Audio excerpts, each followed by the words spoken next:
Mama.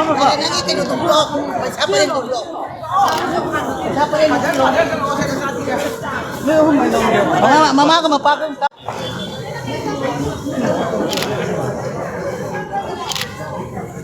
Zaren lucu. Firan kita nunggu. Iya apa yang tentang Lain kan le.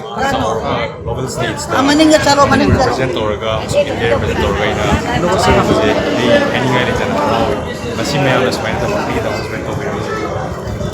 Any guy di sana. Saja kayak aja kangri saja yang nak. Rawi juga. On top of that.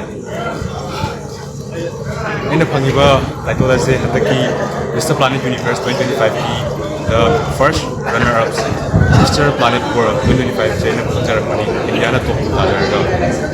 Juga ini pangpas hataki na Mr. Fitness juga best rim walk, best personality saya nak like what bicara pani. And one of the biggest surprises that I have been selected as a international judge for the Mr. and Miss Asia Pacific Universe, and I will be going on March again to Peru. Tunay na hatak pangibas sponsor plus my title and all. But ngayon na India ka masuk Manipur di Mayo sa lubutan.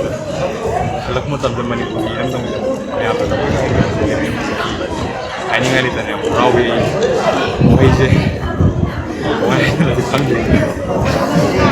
Nation kita mungkin yang macam thuk cani ngai buat itu, maya macam pur akan datang na, macam tu dah.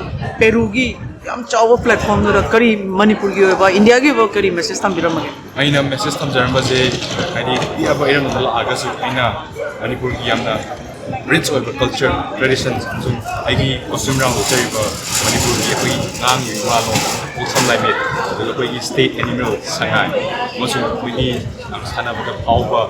Nakang say polo ina showcase to Jeremy who azale iba pio imiam am hakutam sa aina me am di ko normally ID moigi mang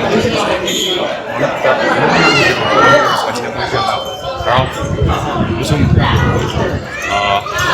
first runner up sta aina ke best possible dugo announcement na kan hagi ina Manipur da minus showcase to kaya pensai masuk lagi one of the most renowned designer artist macam lagi the best semi ke bani, and I am really thankful to the artist.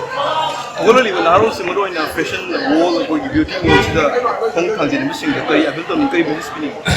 Howsik Manipur sih ano ko iramal hai kasi lagi laiba youth ako laiba youth ngam sih pleasant like na sampai auda aina training bagadi lagi education self love sih aina aja ni meram di ID to be successful you should be able to love yourself as any sani sabu mushizabahan takatai ana sani mushizaga di ID everything sacrifices determinations hard work it will all come in life so sani sabu mushizaga sani sabu comfort zone itu sabu ID yang